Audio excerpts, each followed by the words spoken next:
What's up guys, welcome to your 33rd tutorial, and in this tutorial I'm going to be teaching you guys about multi-dimensional arrays.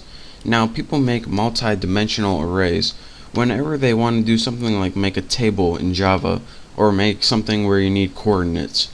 So again, or not again, for the first time, the syntax for making a multi-dimensional array is your array type, which is int in this case. First array, this is just the name of the array, and instead of just one square bracket, you actually add two. The first one is for the row, and the second one is for the column. So how you create this is this, and this of course is a multi-dimension array initializer, and this is the easiest way to create multi-dimensional arrays. So you pretty much have your main array right here, but instead of just filling it with numbers 4, 5, 6, you actually fill them with other curly brackets where you can put something like 8, 9, 10, 11, and then anytime you want to go to a new row, just press comma, add new curly brackets, and put something like 12, 13, 14, 15.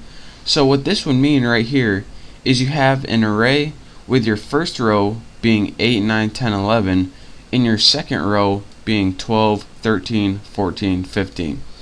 So whenever these you want to call an element in your array, the first row, all of this, the first call is 0. So this would be first array 0, 1, first array 0, 2, like this.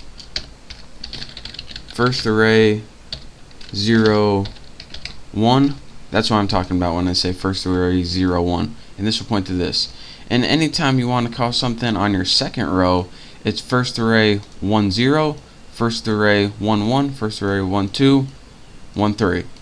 So that's how you call elements in a multi-dimensional array. But what if you said, alright, I want to build a table, but I want it to have different column lengths. Can I do that? Sure can. So int second array, let's go ahead and create that. And instead of in your array having all the same row lengths, what you would do is this. Maybe in your first one you would put something like 30, 31, 32, 33, and then in your second row you would have something like 43, and then in your third row you'd have something like 4, 5, 6. So what this would do is create a table with 3 rows, 1, 2, 3. In the first row the columns would be 30, 31, 32, 33. In the second row, it would only have one column, 43, and in the third row down, it would have 3 columns, 4, 5, and 6. So again, how you would call or use the elements in this array, anytime you want to use this one, the first number you would put is 0, and then put the number of the element. So 0, 0, don't want to move that, 0, 0, 0, 1, 0, 2, 0, 3. This one would only have, you would be able to call 1, 0, and this one you'd be able to call 2, 0, 2, 1, 2, 2. So that's how you call elements in a multi-dimensional array.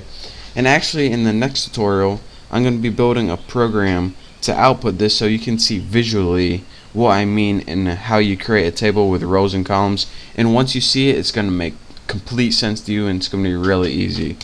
So that is the basics of a multi-dimensional array. Again, in the next tutorial I'm going to show you guys visually how to do this so it'll make a lot more sense to you. So thank you guys for watching. Please check out my next tutorial and I will see you then.